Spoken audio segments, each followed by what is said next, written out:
Olá, desenvolvedores web! Como vão vocês hoje? Bom, nessa aula de hoje nós iremos aprender o que é e como usar o Workbench. O Workbench é uma das melhores ferramentas para modelagem de banco de dados. A modelagem do banco de dados vai facilitar a compreensão do seu sistema e, consequentemente, o desenvolvimento. Então, conforme vocês já sabem, nós temos uma URL que contém todos os softwares que nós iremos usar neste curso, e o software que nós iremos baixar hoje para instalar é o Workbench 6.3. Como sempre, eu já baixei na minha máquina, já está separado numa pastinha, e nós iremos proceder à instalação e configuração desse software. Antes de instalar e configurar, vou ler um pouco para vocês sobre o Workbench, o que ele é, o que ele faz, o que ele promete. Bom, breve leitura sobre o Workbench. O MySQL Workbench é uma ferramenta que permite a modelagem e gestão de base de dados. Com este software, você pode criar diagramas, gerar scripts SQL, gerenciar usuários, fazer consultas em banco de dados, realizar backups, gerenciar permissões, criar funções e outras coisas mais. Eu uso principalmente para modelagem de banco de dados. A modelagem de banco de dados nada mais é do que desenhar o banco de dados ao qual a sua aplicação vai acessar para consultar e inserir informações. Então vamos lá instalá-lo e configurá-lo? Bom, eu vou entrar aqui na minha pasta. Eu já baixei o software e deixei separado numa pasta aqui para executar. Daquela URL onde estão todos os softwares que nós usaremos para desenvolver o curso. Vou fazer um clique direito e vou clicar aqui em instalar. Eu não irei cortar a instalação porque às vezes aparecem algumas telas em que os alunos eles ficam com dúvidas. Então, se aparecer alguma dessas telas, eu irei mostrar qual é a opção correta a se escolher. Então vamos proceder e começar a instalação. Vamos clicar em Next. Aqui ele vai mostrar a pasta que o software será instalado. Vamos clicar em Next mais uma vez. Aqui ele pergunta se nós queremos uma instalação completa ou customizada. Nós podemos deixar a instalação completa. Aqui ele mostra algumas informações sobre a instalação do software e nós vamos clicar em instalar. O software começou a instalar e vamos aguardar até que ele finalize a instalação. O Windows provavelmente vai pedir permissão a você para que ele possa instalar o software no seu computador e então ele começará a instalação. Vamos aguardar ele instalar o software no nosso computador para que nós possamos começar a configurá-lo e usá-lo. A instalação foi finalizada e agora nós abriremos o software. Vocês poderão observar como é interessante o uso dessa ferramenta para construir a sua base de dados que receberá e enviará as informações do seu sistema. Vamos aguardar que o software seja lançado. O nosso software foi aberto e agora nós começaremos a configuração para se conectar ao nosso banco de dados. Bom, a configuração ela é extremamente simples. A primeira coisa que nós deveremos observar é se o nosso servidor local, o Laragon, está lançado. Após então, nós iremos acessar o nosso banco de dados em localhost phpMyAdmin e iremos criar um banco de dados. Para esse exemplo, iremos criar um banco de dados chamado concessionária.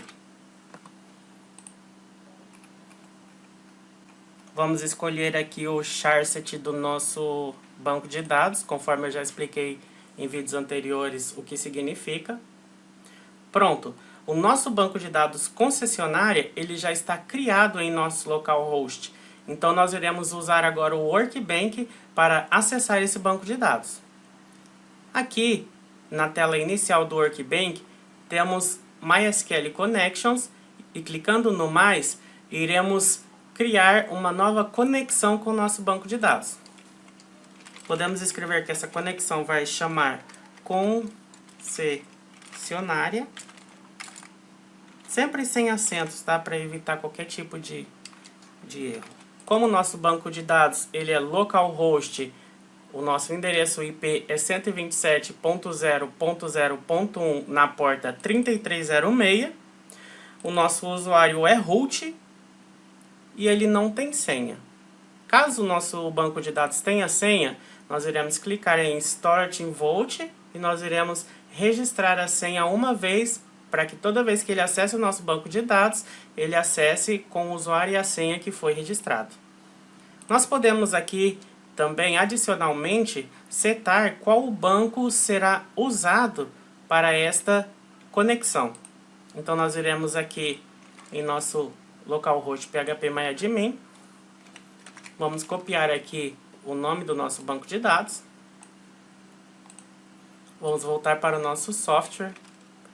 Colar aqui. Assim ele já irá criar a conexão sabendo que ele deverá usar esse banco de dados.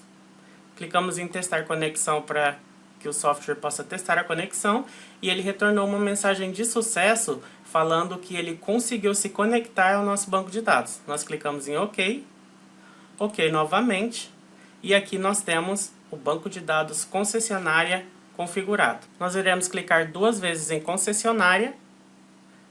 Ao abrir, nós iremos clicar imediatamente em File e New Model. Ele abrirá uma tela ao lado, onde nós criaremos a modelagem de banco de dados do nosso sistema. Antes de mais nada, nessa tela, você precisa se certificar de que você está conectado ao banco de dados correto.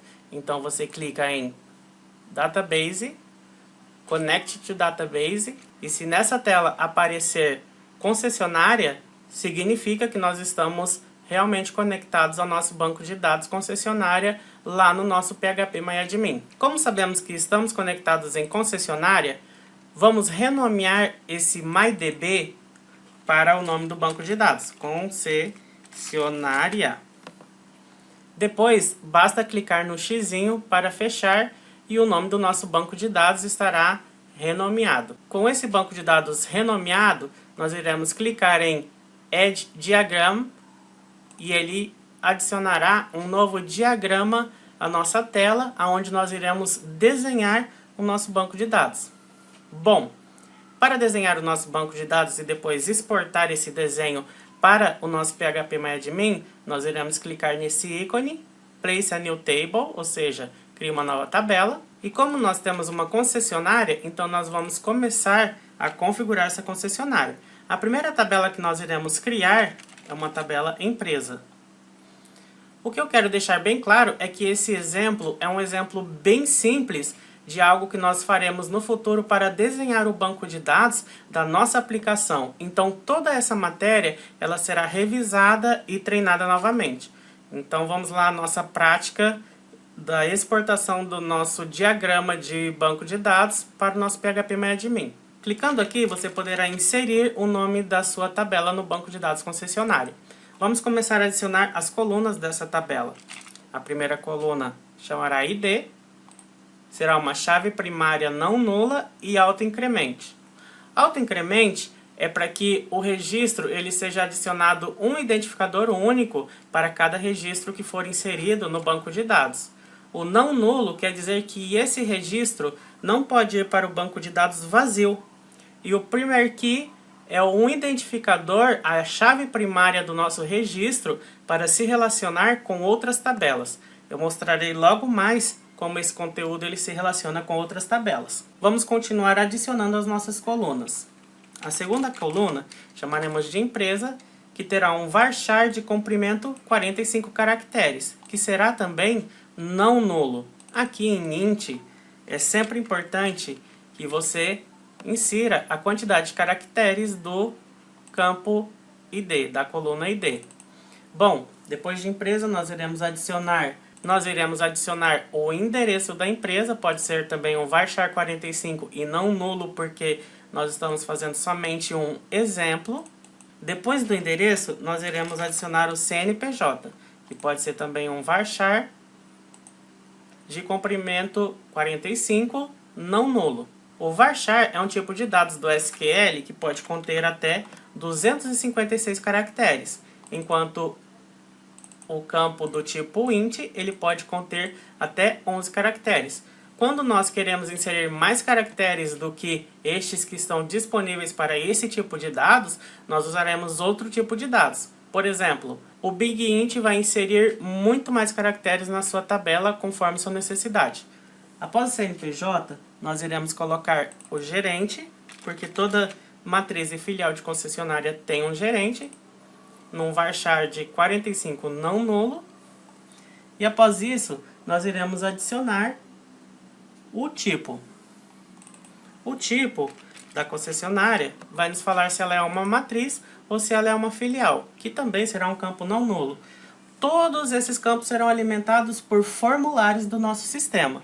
E por último, nós vamos inserir a data de cadastro desse registro, que tem um outro tipo de dados, que é o date time, e será não nulo também. O date time é um tipo de dados que vai registrar em nosso banco de dados a data e a hora que um determinado registro foi inserido na tabela. Bom, nós estamos com a tabela empresa completa por enquanto e vamos testar uma exportação para o nosso banco de dados.